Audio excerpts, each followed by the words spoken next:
Big pass வீட்டிலே டே 54 and 55.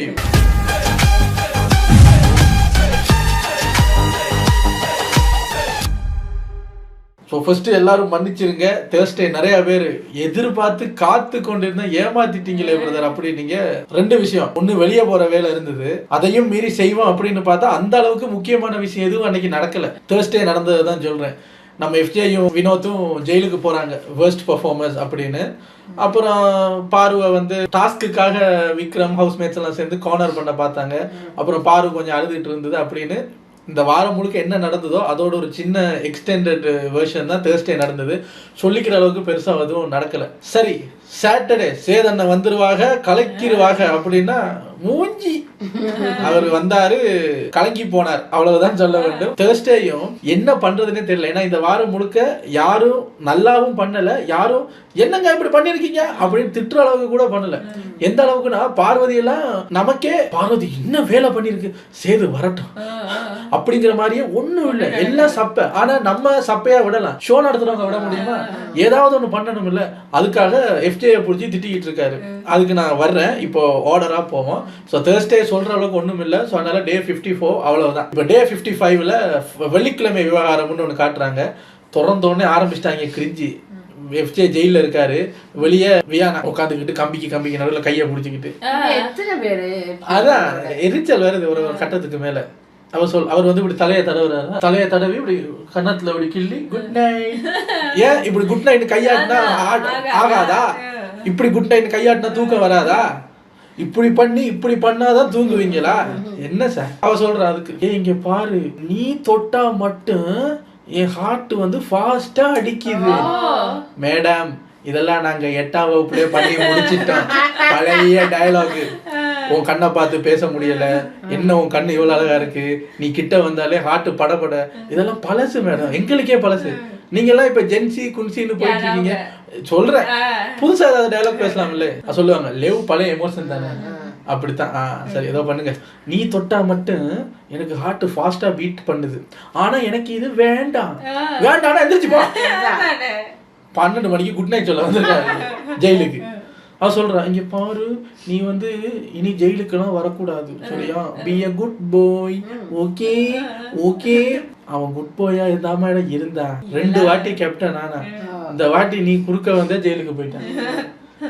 அவன் good பாயா இருக்கிறதா நீ போமா உள்ள போய் விளையாடுமா. கேப்டனே ஜெயிலுக்கு போயிட்டாரு, வேற யாரு இந்த லெவு கர்மத்துல விழுந்துக்கிட்டு. அதுக்கப்புறம் அடுத்த நாள் காலையில சாண்ட்ரா வந்து எஃப்ஜே கிட்ட பேசிட்டு இருக்கும்போது அவ கேட்கிறா, என்னடா கை ஓகேவாடான்னு கேட்கும்போது, கையில அவ்வளவு பெரிய அடியெல்லாம் ஒண்ணும் இல்லை, எனக்கு பார்வை வேலை வாங்குறதுக்காக தான் நான் கட்டை போட்டுக்கிட்டு அப்படியே அது ரொம்ப பெரிய காயம் மாதிரி காட்டிக்கிட்டேன்னு. ஐயோ டே அவளுக்கு பீரியட்ரா, ஏன்டா இப்படி பண்ணுன அப்படின்னு. இல்லக்கா எவ்வளவு நாள் வேலை செய்யாம ஓபி அடிச்சிட்டு இருந்தா, செய்யட்டும் அப்படின்னு தான் நான் விட்டேன். இதை இவர் சொல்றாரு. சாண்ட்ரா வந்து நீ அப்படி பண்ண, இட்ஸ் வெரி பேட் அப்படின்னு இது ஒரு பெரிய பிரச்சனையே ஆக்கல, ஆனா அதுக்கு சப்போர்ட்டும் பண்ணல. ஏன்டா அப்படி பண்ண, பாவண்டா, அது ரொம்ப கஷ்டம் தெரியுமா, அந்த டைம்ல அப்படி பண்றது ரொம்ப கஷ்டம்டா, ஒரு மாதிரி இதா இருக்கும்டா அப்படின்னும் போது அப்படி பேசிட்டு விடுறாங்க. எனக்குமே அது பார்வை நினைக்கும் போது, அப்புறம் இவர் இந்த ரீசனை சொன்னதுக்கு அப்புறம் பார்வை வந்து அழுதுகிட்டே வாஷ் பண்ணிச்சுல, அதெல்லாம் நினைச்சு பார்க்கும்போது பாவம் கொஞ்சம் வலியெல்லாம் இருந்திருக்கும், அது இருந்திருக்கும். பட் பார்ப்போம், அது விஜய் சேதுபதி ஒன்று சொல்றாரு, அது என்னன்னு கேட்போம். இப்படியெல்லாம் பேசி முடிச்சதுக்கு அப்புறம் ஸ்டோர் ரூம்ல இருந்து பிரியாணி அது இதுன்னு வருது. இவங்களுக்கு சந்தோஷம். என்னன்னு பார்த்தா ஒரு லெட்டர். கவின் உங்களுக்கு சொன்ன மாதிரி, சத்தியம் செஞ்ச மாதிரி ஸ்பெஷல் லஞ்ச் அனுப்பியிருக்காரு. உள்ள வந்துட்டு போனாருல்ல, உடனே இவ்வளவு நாள் ஒன்றும் பேசல. கவின் சோறு அனுப்பியிருக்காருன்னு எல்லாரும் திரும்பி, கவின் உங்க படம் வெற்றி அடைய வாழ்த்துக்கள். அந்த இடத்துல கூட இவ்வளவு வசனம் பேசல. சோத்தை பார்த்தா தான் படம் நல்லா இருக்கணுமா, இல்லைன்னா அந்த மாசுக்கு படம் ஊத்திடுறாங்க அப்படின்னு சாப்பிடுறாங்க சந்தோஷமா. அதுக்கப்புறம் கனி வந்து எஃப்ஜே கூப்பிட்டு தனி அட்வைஸ் பண்ணிட்டு இருக்காங்க. இங்க பாரு, இந்த லவ் கண்டென்ட் அது இதுன்னு நீ ஒண்ணு புதுசா பண்றிய, உனக்கு அது புரியுதா? ஆமாக்கா புரியுது. அது வெளியே ஒரு கேர்ள் ஃப்ரெண்ட் வச்சுக்கிட்டு உள்ள அப்படி பண்றது உனக்கு ஓகேவா? ஐ எம் கிளியர் அபவுட் இட்டுக்கா, இங்க ஒன்னும் இல்லக்கா, அவ நார்மலா தான் இருக்கா, நான் நார்மலா தான் இருக்கேன். ஆதிரைக்கு வெளியே பாய் ஃப்ரெண்ட் இருக்கு, இவருக்கு வெளியே கேர்ள் ஃப்ரெண்ட் இருக்கு சொல்றாங்க. அப்ப கனியக்கா கேக்குறாங்க, அவர் சொல்றாரு, எனக்கும் அவளுக்கும் நோ ஃபீலிங்ஸ் அட் ஆல். அப்ப அவ சொல்றா, இந்த வீட்டுல இப்ப என்கிட்ட நீ எக்ஸ்பிளைன் பண்றல, இந்த வீட்டுலயும் சரி பொதுமக்களுக்கும் சரி எக்ஸ்பிளைன் பண்றதுக்கு உனக்கு ஸ்பேஸ் கிடைக்காது. நீ பண்றத பார்த்து அவங்க நினைச்சுக்குவாங்க. சோ நீ வெளியே என்ன பேச்சு இருந்தாலும் அதை ஹேண்டில் பண்ணிக்குவியா? நான் பண்ணிக்குவேக்கா. அப்போ இஷ்டம். கூட இருக்கிறன்ற பேருக்கு ஒரு அட்வைஸ் ஒன்று போடுறாங்க. அவர் வந்து I am clear about it, no feelings at all, English எல்லாம் பேச வந்தோடனே கன்னியாக்கா சொல்லிச்சு, உனக்கு வெளியே போய் என்ன பிரச்சனை வந்தாலும் ஹேண்டில் பண்ணிக்குவியா? அதெல்லாம் நான் பண்ணிக்குவேன். அப்போ ஆளை ஒரு என்ன வேணாலும் பண்ணிக்க அப்படின்னு போயாச்சு. அதுக்கப்புறம் பார்த்தா சேதனை வர்றாரு. வந்தோடனே முதல் கேட்ட கேள்வி, வீட்டு தலை எஃப்ஜே எப்படி பெர்ஃபார்ம் பண்ணாரு? அப்போ எல்லாரும் சொன்னாங்க என்னன்னா, வாரம் அவர் கேப்டனாக இருக்கும்போது இருந்த ஒரு இதுக்கு செகண்ட் டைம் கேப்டனா கண்டினியூஸா ஆனோடனே ஹிஸ்டரி மேட் ஹிஸ்டரி அப்படிங்கிற மாதிரி வசனமெல்லாம் பேசிட்டு வந்தாரு. அப்புறம் பார்த்தா புசுக்குன்னு போயிடுச்சு, ஒண்ணுமே பண்ணல. கேப்டனா இவரு அப்படின்னு கேட்கிற அளவுக்கு இருந்ததுன்னு எல்லாரும் சொல்லிட்டு இருக்கும்போது வியானா சார் பிக் பாஸ் வந்து ஸ்கூல் டாஸ்க் கொடுத்தாங்க இல்லையா, ஸ்கூல் டாஸ்க் வந்து 4 நாள் 24/7 நடந்துச்சு இல்லையா, அதனால நீங்க ஒரு வார்டனா இருக்கணும், நாட்டி ஸ்டூடெண்டா இருக்கணும்னு சொன்னாங்க இல்லையா, அதனால அவருக்கு கேப்டனா இருக்க சான்ஸ் கிடைக்கவே இல்லையா. அப்ப விஜய் சேதுபதி கேட்டாரு, மேடம் உங்களுக்கு முன்னால மத்தவங்க எல்லாம் நான் கேட்ட கேள்விக்கு பதில் சொல்லும் போது நான் என்ன கேள்வி கேட்டேன்னு உங்களுக்கு புரிஞ்சுதா? புரிஞ்சுது சார். ஆனா நீங்க என்ன சொல்றீங்க தெரியுமா, அவர் சொல்ல வேண்டிய பதில சொல்லிட்டு இருக்கீங்க. இல்ல சார் உங்களுக்கு புரியுதா வியானா? ஏய் கியூட் எல்லாம் பண்ணாத மேடம், நல்லா இல்ல. ராணுவம் கூட்டாளி தானே, அவரே வீடியோல வந்து சொன்னாரு இதெல்லாம் பண்ணாத லூசு மாதிரி இருக்குன்னு. சொல் பேச்சும் கேட்க மாட்டேங்குது. அப்ப அவர் சொல்றாரு, நீ அவருக்கு சப்போர்ட் பண்ற மாதிரி பேசிக்கிட்டு இருக்க வியானா, நான் கேட்டது உனக்கு புரியல, நீ உட்காரு. இல்ல சார் இன்னும் வேணாமா, பாயிண்டே வேணாம், நீ உட்காரு, பேசாம உட்காரு. அப்புறம் நிறைய பேர் சொன்னாங்க அவர் தூங்குனாரு, அங்க தூங்குனாரு, இங்க தூங்குனாருன்னு போது அப்ப கேட்கிறாரு, எஃப்ஜே இந்த சீசன் ஆரம்பிச்சதுல இருந்து உங்களுக்கு மட்டும்தான், நானும் சரி பிக் பாஸும் சரி, இந்த தூங்குற இஷ்யூவை பத்தி நிறைய கம்ப்ளைண்ட் வந்தது நீங்க தான். அப்படி என்ன சார் தூக்கம் கேம் ஷோக்கு வந்துட்டு, என்ன தூக்கம்? நைட்ல தூங்க வேண்டியதானே? இது நான் கேட்கிறேன். எங்க தூங்குறது? நைட்ல தான் வியானா வந்து இப்படி படுத்துக்கிட்டு பாத்துக்கிட்டே இருக்கணும்ல, அப்புறம் எங்க தூங்குறது? காலையில தான் தூக்கம் வருது. நைட்டு எல்லாருக்கும் தூங்க டைம் கொடுத்தா அந்த டைம்ல தூங்குங்க. காலையில எந்திரிச்சு கேப்டன்ஷிப் டாஸ்கா மத்த ஏதோ டூ சம்திங் சார். உங்களோட கிரிஞ்ச பாக்குறதுக்கு நாங்க உட்காந்துருக்கோம், ஏதாவது விளையாடுங்களேன் உள்ள வந்ததுக்கு. அதுக்கப்புறம் பார்த்தா நிறைய பேர் என்ன சொன்னாங்கன்னா, வீட்டு தலையா அவர் இந்த வாரம் நடந்த எந்த ஒரு ப்ராப்ளமுக்கும் வரல சார். ஏன் எஃப்ஜே வரல அப்படின்னா, வீட்டு தலை, நான் இப்போ வார்டனா இருக்கேன்னா வீட்டு தலையா கேரக்டரை விட்டு வெளியே வந்து இந்த இஷ்யூவை அட்ரஸ் பண்ணணுங்கிற அளவுக்கு எந்த பிரச்சனையும் வரல. அது வேலிட் பாயிண்ட். இந்த வாரமே நான் சொன்னேன்ல சப்புன்னு தான் இருந்தது. கேப்டனா இவர் வெளியே வந்து பாருங்க, நான் இப்ப வார்டன் இல்ல கேப்டனா பேசுறேன், இந்த பிரச்சனை எப்படி நிப்பாட்டுங்க, நீ அப்படி பண்ணுன்னு சொல்ற அளவுக்கு ஒரு பெரிய இஷ்யூமே இல்ல. சோ அத சேதுபதிக்கு சொல்லும் போது இப்ப சேதுபதிக்கு அது புரியுது. ஆனா சேதுபதியோட காதுக்குள்ள ஒரு குரூப் உட்காந்துருக்குல்ல, சார் கண்டென்ட்ல சொல்றவன புடிச்சு யாருக்கு சொல்றவன திட்டுக்கு சொல்றவன, இரியா அவன் சரியாதான் பேசுறான், என்ன பிரச்சனையே இல்ல, எப்படி தலை வெளியே வருது? அப்ப ஏன் வார்டனா நடிக்கலன்னு கேளுங்க. அப்ப ஏன் நீங்க வார்டனா கூட பண்ணல? ஏன்னா என்னோட ஹெட் வார்டன் வந்து இதுல எல்லாம் தலை போடாதுன்னு சொல்லிட்டாங்க. அப்ப இவர் ஏன் தலையா உள்ள வரலன்னு கேட்டா நான் கன்ஃபியூஸ் ஆயிட்டேன், தெரியல அப்படிங்கிறீங்க. ஏன் வார்டனா உள்ள வரலன்னு கேட்டா எங்களோட ஹெட் வார்டன் பாரு உள்ள போவேனான்னு சொன்னாங்கன்னு சொல்றீங்க. என்ன எஃப்ஜே, வார்டனா ஒரு பவர் கொடுத்து வீட்டு தலையாவும் ஒரு பவர் கொடுத்தா அந்த பவருங்கிறது எவ்வளவு பெரிய போதை, அது எப்படி எல்லாம் பண்ணிருக்கலாம், ரீசன் சொல்லிட்டு இருக்கீங்க அப்படின்னு எஃப்ஜே திட்டுறாரு. அவர் திட்டும் போதே கண்டென்ட்டே இல்லாததுக்கு சிக்குனாண்டா சிவனாண்டிங்கிற மாதிரி எஃப்ஜே சிக்கிட்டாரு. கண்டென்ட் ஓட்டணும்ல வண்ண, அதுக்காக திட்டுற மாதிரி எனக்கு பட்டுது. அதுக்கப்புறம் அந்த லெட்டர் இஷ்யூ நடந்துச்சுல்ல, தர்மலிங்கம் சார் லெட்டர் இஷ்யூக்கு, அப்ப ஏன் நீங்க கேப்டனா வெளியே வரல? அப்ப அவர் சொல்றாரு, சார் அப்ப கூட அவங்க தர்மலிங்கத்துக்கும் வசந்திக்கும் தான் சார் பிரச்சனைன்னு ஓடிட்டு இருந்தது. அப்ப நான் அவங்கள்ட்ட கேட்டேன் கேரக்டருக்குள்ளேயா பிரச்சனைன்னும் போது ஆமான்னாங்க. அப்ப நான் வார்டனா அதுக்கு என்ன பண்ண முடியுமோ அதை பண்ணுனேன், கேப்டனா வெளியே வரல. அப்ப பாரு தனியா குக் பண்ணிட்டு இருந்தாங்கல்ல, அப்ப ஏன் நீங்க வெளியே வரல அப்படின்னும் போது, அப்ப பிரின்சிபல் பாத்துக்குவாருன்னு இருந்தேன் சார். அவர் ஸ்கூலுக்கு தான் சார் பிரின்சிபல், ஹாஸ்டலுக்கு நீங்க வார்டன். ஆனா நீங்க வார்டனாவும் பார்வதியோட குக்கிங்குக்கு ஒரு சொல்யூஷன் சொல்ல வரல. சரி கேப்டனா வெளியே வந்து இவங்க சமைக்க வேணா இவங்க சமைக்கட்டு முன்னும் நீங்க சொல்லல, அமைதியா உட்காந்துட்டீங்க அப்படின்னு போது அதுக்கு அவருக்கு சொல்ல பாயிண்ட் இல்ல. இப்படியே பேசிட்டு சேதுபதி பேசிட்டு இருக்கும் போது நக்கல் பண்ற மாதிரி ஒரு சத்தம், எவன்டா அது நக்கல் பண்றதுன்னு பார்த்தா இப்போ ஒரு மாசமா வீட்டுக்குள்ள ஒரு அணில் வந்து போய்கிட்டு இருக்கு. அது ஷோ நடக்கிற மேல அந்த லைட்ல வந்து கத்திக்கிட்டு இருக்கு. உடனே சார் ஒரு நிமிஷம் சார் அப்படின்ட்டு நம்ம வினோத், ஹேமந்த் எதுக்கு வந்த? ஹேமந்தா எப்ப சார் பேர் வச்சுக்க? அவன் டெய்லி வருவான் சார், சாப்பிட்டுட்டு இருக்கும் போதெல்லாம் டைனிங் ஏரியாக்குள்ள வந்துருவாரான். அப்ப அவருக்கு ஹேமந்த்னு பேர் வச்சு வெள்ளை எண்ணத்தையோ தூக்கி எறிகிறாரு கமருதீன். கமருதீன் அடிக்காதீங்க அப்படின்னோடனே எஃப்ஜே இல்லைண்ணா நாங்க டெய்லி அதுக்கு இட்லி போடுவோம், இப்ப அந்த இட்லியை கொடுத்தா தூக்கிட்டு போயிடுவேன். மனுஷனோட பேசுற மாதிரி பேசிட்டு இருக்கீங்க அப்படின்ட்டு அது கத்துறத நிப்பாட்ட மாட்டேங்குது. அப்ப சேதுபதி சொல்றாரு, அதுக்கும் கேப்டன்ஷிப் பிடிக்கல, இவன் சரியா வேலை செய்யல, அதுவும் கம்ப்ளைண்ட் பண்ணுது. சரி, அவர் கத்தி முடிச்சு இட்லியை தூக்கிட்டு போற வரைக்கும் நன்றி அணிலே, நான் ஒரு பிரேக் எடுத்துக்கிறேன் அப்படின்னு பிரேக்கு போயிட்டாரு. இன்னைக்கு அணில் உள்ள வந்துருச்சு. அவர் தான் புது வயல்காரி, பேரு ஹேமந்த். இவ்வளவு நாள் ஹேமந்த் சீக்ரெட் ரூம்ல இருந்திருக்காரு. இன்னைக்கு தான் உள்ள வந்து சேத பார்த்தோன்னே எல்லாத்தையும் சொல்லிட்டாரு. என்ன சேதுக்கு தான் ஒண்ணும் புரியல. அவ்வளவு முக்கிய பேசினிய அந்த பையனுக்கு பாஷை தெரியாது தெரியுமா அப்படின்னு அனில் வந்துட்டு போயிருச்சு. அதுக்கப்புறம் அரோரா போய் எஃப்ஜேட்ட கேக்குறாங்க, நீ தலையா வரல அது இதுன்னு அவர் கேட்டார் இல்ல, நான் கேக்குறேன் நீ தலையா பிரச்சனை இல்ல நான் வரலங்கிற, ஆனா நீ ஒரு வீட்டு தலையா அங்க ஏதோ ஒரு பிரச்சனை போகும்போது ஒரு வீட்டு தலையா என்ன நடக்குதுன்னா சும்மா வந்து கையை கட்டிட்டாவது நின்று பார்த்துருக்கலாம்ல. அது அது இது நான் ஒரு அந்த கேரக்டர்ல இருந்தேன், நான் ஒரு கஷ்டப்படுற குடும்பத்துல இருந்து வந்த கேரக்டர் மாதிரி இந்த மாடர்ன் கேரக்டர் எடுத்து பண்ணேன்னு உளறிட்டாரு. சேது வந்தாரு, அரோரா எழுமுங்கம்மா பிரேக்ல அவுட் ஏதோ கேட்டீங்களே என்ன திருப்பி கேளுங்க. இல்ல சார், ஒரு பிரச்சனை நடக்கும்போது தலையா வர முடியல, நீ சும்மா தலையா என்ன நடக்குதுன்னாவது பாக்குறதுக்கு சும்மா வந்து கையை கட்டிட்டாவது அதுல நின்று இருக்கலாமே, ஆனா அதை விட்டுட்டு நீ என்ன பண்ணிட்டு இருந்த, பெட்ரூம்ல சண்டை நடக்கும்போது இங்க லிவிங் ஏரியாவுல அந்த சோஃபால படுத்துக்கிட்டு இப்படி எட்டி பாத்துக்கிட்டு இருந்த. ஓ, எட்டி பாத்துக்கிட்டு இருந்தாரா? தனியா உட்கார்ந்து இருந்தாரு? இல்ல சார், பியானோட பேசிக்கிட்டு இருந்தாங்க சார். உட்காருமா, பதில் என்ன எஃப்ஜே? இல்லை நான் இந்த வாரம் ஃபுல்லாக கன்ஃபியூஸ் ஆகிட்டேன், நான் இதாகிட்டேன்னு கொஞ்சம் ஒரு ஆட்டிடியூடாக பேசுவார். அப்போ சேது வந்து இங்கே பாருங்கள், உங்களோட தோரணை, உங்களோட பாடி லாங்குவேஜ், நீங்கள் பேசுறது எதுவும் சரியில்லை அப்படின்னு. ஓகே, இப்படியெல்லாம் பண்ணாதீங்க எஃப்ஜே. இங்கே பாருங்க, நீங்கள் உங்கள் ஃப்ரெண்டு கிட்ட உள்ள பேசுகிற மாதிரி கவுண்டர் கொடுக்குற மாதிரி என்கிட்டலாம் கொடுக்கக்கூடாது. சூப்பரான பாயிண்ட் சார். ஒருத்தவங்க அப்படி பண்ணுனா இந்த மாதிரி தான் பேசணும்.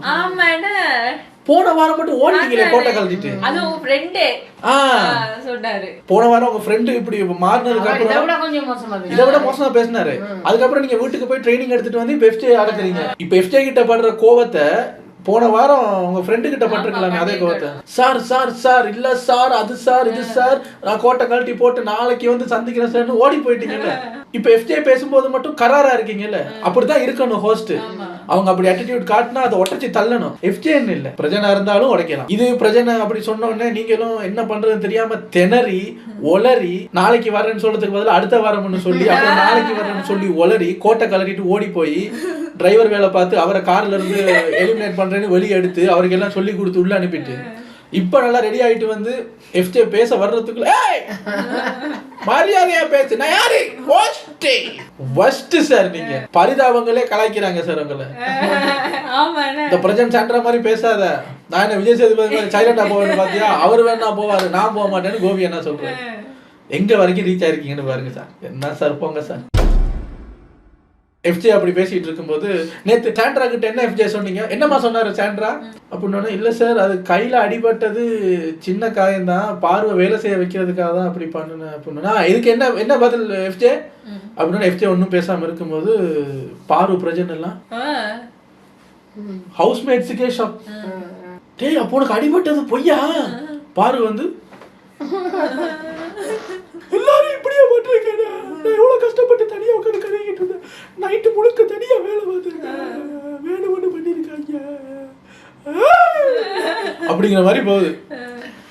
அப்ப பிரச்சனை எல்லாம் சொல்றேன், நான் அப்பயும் கேட்டேன் அவங்ககிட்ட, உனக்கு உண்மையிலே அடிபட்டு இருக்காடான்னா ஆமாண்ணா அப்படின்னு சொல்லும் போது கனியக்கா சபரிலாம் சொல்றாங்க. சபரி சொல்றாரு, அவனுக்கு ரத்தம் வந்ததை நானே பார்த்தேன், சொல்ல போனா அவனுக்கு பேண்டேஜ் போட்டதே நான் தான். அப்படி போய் சொல்லணும், அந்த இடத்துல அது அப்படி மாறிடுச்சு. எஃப்ஜே சொன்னதை சபரியும் கனியும் கிளாரிஃபை பண்றாங்க. அடி பட்டுச்சுதான், காயம் வந்துச்சுதான், ரத்தம் வந்துச்சுதான், ஆனா வேலை செய்யாம இருக்கிற அளவுக்கு இல்ல. அவர் நினைச்சிருந்தா அவர் வந்து சமைச்சு இப்படி கையை இப்படி விரலை வச்சுட்டு இப்படி சமைச்சிருக்க எல்லாம் பண்ணிருக்கலாம். இது ஒரு காரணமா பார்த்து என்னால முடியல நீயே பண்ணு அப்படின்னு பார்வை வேலை வாங்குறதுக்கு பண்ணியிருக்காரு.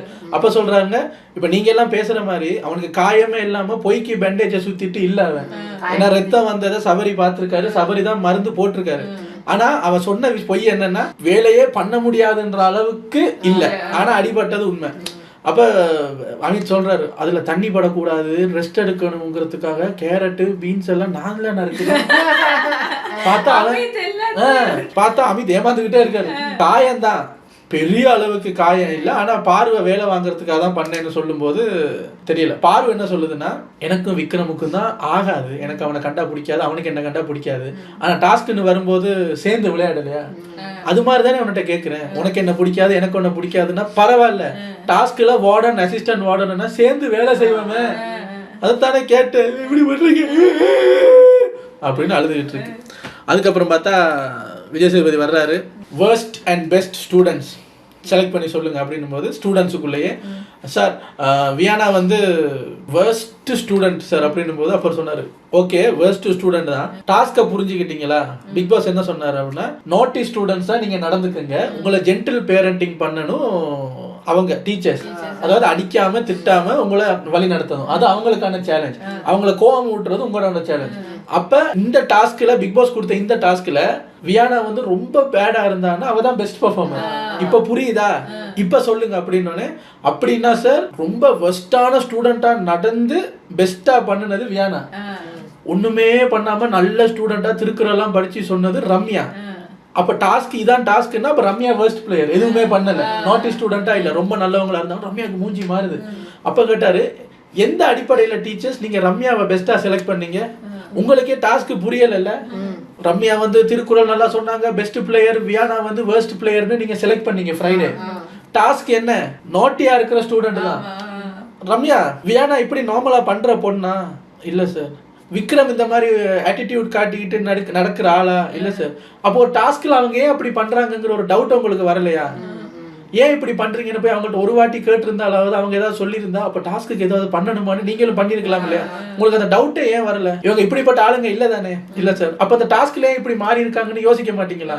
ஆமா சார், அது சார் அப்படின்னு கொஞ்சம் கண்ணெல்லாம் கலங்கும் போது, நீங்க நல்லாதாமா பண்ணீங்க, இவங்களுக்கு அந்த டாஸ்க் புரியல, டாஸ்க் லெட்டர் படிச்சவங்களுக்கே டாஸ்க் புரியல, அதனாலதான் நான் அவங்களுக்கு சொன்னேன் அப்படின்ட்டு பிரேக்குக்கு போயிட்டாரா. வியானா அங்கிருந்து ஓடி வருது, எஃப்ஜே பக்கத்துல உட்காந்துக்கிட்டு, நீ பாரு, நீ இந்த பேசும்போது ஆட்டிடியூட் எல்லாம் காட்டாத, திட்டு வாங்காத, அப்புறம் அடுத்த வாரம் கண்டிப்பா பாரு உன்னைய ட்ரிகர் பண்ணுவா, அவட வலையில விழுந்துராத. ஏமா நீ பக்கத்துல வராம இருந்தாலே போதும், அவன் 3வது வாட்டி கேப்டன் ஆயிருப்பான். குறுக்கால வந்து கிரிஞ்சி பண்றேன், லெவ் பண்றேன்னு எரிச்சல் உண்டாக்கிட்டு அப்புறம் விஜய் திருப்பி வர விஜய் சேதுபதி வந்து சொல்றாரு, உங்களுக்கு எல்லாம் ஒரு அட்வைஸ், நீங்க கெட்டப் எல்லாம் ரிமூவ் பண்ணி ஸ்டூடெண்டாவே மாறினதெல்லாம் நல்லா இருந்தது, ஆனா ஒரு ஸ்கூல் டாஸ்க்ல எவ்வளவோ பண்ணிருக்கலாம், நீங்களே உங்களுக்கே ஒரு அளவுகோல் வச்சுக்கிட்டு இதுக்குள்ளதான் பண்ணணும், இப்படி பண்ண வெளியே போயிடும், நீங்க விளையாடுறது மட்டும் இல்லாம இன்னொருத்தங்க ஏதாவது பண்ணுனா அவங்கள போய் திட்டுறது, அட்டென்ஷனுக்காக அதெல்லாம் பண்றியா, அவங்களாவது பண்ணட்டுமே. அவங்க ஒரு விஷயம், இப்ப வியானா வந்து தண்ணி ஊத்துனா நீங்க உடனே கரெக்டா இருந்து வெளியே வந்து இந்த தண்ணியெல்லாம் ஊத்தாது, அட்டென்ஷனுக்காக பண்றியான்னு சொல்லி நீங்களும் விளையாடாம விளையாடுறவங்களையும் விளையாட விடாம பண்றீங்க. அவங்க தண்ணி ஊத்துனா ஒரு கேரக்டரா அதுக்கு எப்படி நீங்க ரெஸ்பாண்ட் பண்ணலாம்னு நீங்க பதிலுக்கு ஏதாவது பண்ணுனா தானே அந்த பிளே நல்லா இருக்கும் பார்க்க. அடுத்த முறை உங்களுக்கு டாஸ்க்கும் கொடுத்து ஸ்கிரிப்டும் தந்துடவா, எப்படி பண்ணணும் ஏது பண்ணணும்னு. எவ்வளவோ பண்ணிருக்கலாம், ஸ்கூல் டாஸ்க்கை வீணாக்கிட்டீங்க அப்படின்னு சொல்லி முடிச்சிட்டாரு. அதுக்கப்புறம் சொல்லாரு, அவ்வளவு ஏன் ஒரு மொட்டை கடைதாசி எழுதுங்கன்னு ஒரு டாஸ்க் கொடுத்தா அது கூட உங்களுக்கு எழுத தெரிய மாட்டேங்குது. என்னங்க மொட்டை கடைதாசி எழுதி வச்சிருக்கீங்க? என்னங்க நீங்க, உங்களுக்கு இன்னொரு சான்ஸ் தரேன், ஆளுக்கு ஒரு பேப்பர் பேடு பென்னு ஸ்டோர் ரூம்ல இருக்கு, எடுத்துட்டு வந்து இஷ்டத்துக்கு பேர் போட வேணாம், ஆனா யாருக்கு எழுதுறீங்களோ அவங்களோட பேர் எழுதி மொட்டை கடைதாசி ஒன்று எழுதுங்க. ரம்யா புரிஞ்சுதாமா? சார் மொட்டை கடைதாசினா என்ன சார்? இல்லம்மா, சரியான கேள்விதான் கேட்டீங்க. மொட்டை கடைதாசின்னா நம்ம பேர் போடாம யாருக்காவது கண்ட மேனுக்கு ஏதாவது எழுதணும், புரிஞ்சுதா? சரி சார். இப்ப எல்லாரும் மொட்டை கடைதாசி எழுதுங்க, நாளைக்கு வந்து அதை பிரிச்சு படிக்கிறேன்ட்டு எல்லாரும் மொட்டை கடைதாசி எழுதிட்டு இருக்காங்க. ஒரு லெட்டருக்கும் ஜூம். பிரஜன் வந்து, விக்ரம் நீங்க காமெடி பண்றேங்கிற பேர்ல நிறைய பேரை நக்கல் பண்றீங்க, ஆனா நீங்க டான்ஸ் சூப்பரா ஆடுறீங்க, அது எனக்கு பிடிச்சிருக்கு அப்படின்னு ஆளுக்கு ஒரு கவிதை எழுதிட்டு இருக்காங்க, கதை எழுதிட்டு இருக்காங்க. பாருவோட லெட்டருக்கு ஒரு ஜூம். அன்பே கம்மு. ஏய் மொட்டை கடுதாச்சின்னு தானே சொன்னாங்க. அன்பே கும்முன்னாலே தெரிஞ்சிரு நீலான்னு. அன்பேன்னு வருதா? ஆமா. ஏமா டாஸ்கை இன்ட்ரெஸ்டிங்கா கொண்டு ஏதாவது வேற மாதிரி எழுதுங்களேம்மா. நல்லா திட்டுவாங்க போது பாரு. அன்பே கம்மு. நீ விலகி விலகி போக போக தான் நான் உன்னை நெருங்கணும்னு ஆசையா இருக்கு. என்ன ஸ்டோர் ரூமுக்கு வா, தீபாவளி பறிச்சு காத்து இல்ல நான் சொல்றேன். அம்மா நினைச்சிட்டாங்க எது உண்மையாவா? சும்மா ஒரு கற்பனை. என்னம்மா கடிதம் எழுதிட்டு இருக்கீங்க? என்ன எழுதிட்டு இருக்கீங்க? வினோத்தெல்லாம் திவ்யாக்கு எழுதுறாரு. நீங்க உங்களுக்கு பிடிச்சவங்களோட மட்டும் ஃப்ரெண்ட்லியா பேசுறீங்க. அப்படி ஏதாவது எழுதுங்களேன். அன்பே கம்மு. சோ மொட்டை கடிதம் எழுதுறாங்க. அதை நாளைக்கு தான் பிரிச்சு படிப்பாங்க. இதுல என்னன்னா எஃப்ஜேயும் வியானாவோட அந்த கிரிஞ்சி லவ் உடைக்கிறதுக்காக பிக் பாஸ் பெரிய தந்திரம் பண்ணி ஆதிரைய வைல்ட் கார்டு என்ட்ரியா திருப்பி உள்ள அனுப்புறாங்க. நான் தெரியாம கேக்குறேன், வெண்ண ஒரு டேலண்ட உள்ள எடுக்கணும்னா பிரவீனை உள்ள எட எவ்வளவு ஒரு பொட்டன்ஷியலான ஒரு டேலண்ட் வெளியே போய் ஃபீல் பண்ணிட்டு இருக்காரு. டேலண்ட காட்ட முடியலன்னு. இப்ப உள்ள விட்டா கேம் விளையாடுவாரு இல்ல. ஆனா அவர் உள்ள வந்து அவர் நல்ல கேம் விளையாடுவாரு. உங்களுக்கு அது கண்டென்ட் கிடைக்காது. இப்ப உள்ள ஓடிட்டு இருக்கிற கிரிஞ்சி லவ்வுக்கு ஆதிரை மாதிரி ஒரு வில்லியை தூக்கி உள்ள போட்டா அந்த முக்கோண காதல் கதை. இப்ப உங்களுக்கு காதல் கண்டென்ட் தான். இவங்க அதான் பண்ணிட்டு இருக்காங்க. அதுக்கேற்ற மாதிரி அவங்க இல்ல எண்ணெய் ஊத்துற மாதிரி விளக்குல ஆதிரி எதுக்கு சார் உள்ள எடுத்தீங்க? சரி ஆதிரிக்கு பதிலா வாட்டர் மிலனையாவது உள்ள எடுத்துருக்கலாம். பழைய மாதிரி கண்டென்ட் கிடைச்சிருக்கு. நீங்க ஆதிரியை உள்ள எடுக்கிறீங்க, திருப்பி ஏதாவது ஒரு 2 நாளைக்கு ஆதிரி வந்து ஃபயரா இருக்கும், அப்புறம் திருப்பி இதாயிரும். Very bad choice, very bad. உங்களுக்கு கிரிஞ்சி கண்டென்ட் வேணும்னா வாட்டர் மிலன் உள்ள எடுத்துருக்கலாம். பார்வதி பேக் டு ஃபார்ம் வந்திருக்கும். நீங்க யாரும் வேணாடா எனக்கு அண்ணன் போதுண்டா தர்பூசு அப்படின்னு. அப்படி அதுவும் இல்லையா, பிரவீனை உள்ள எடுத்திருக்கலாம் சார். பிரவீன்னா பிரவீன் காந்தி கிடையாது, அந்த டைரக்டர் கிடையாது. Praveen beat boxer Praveen.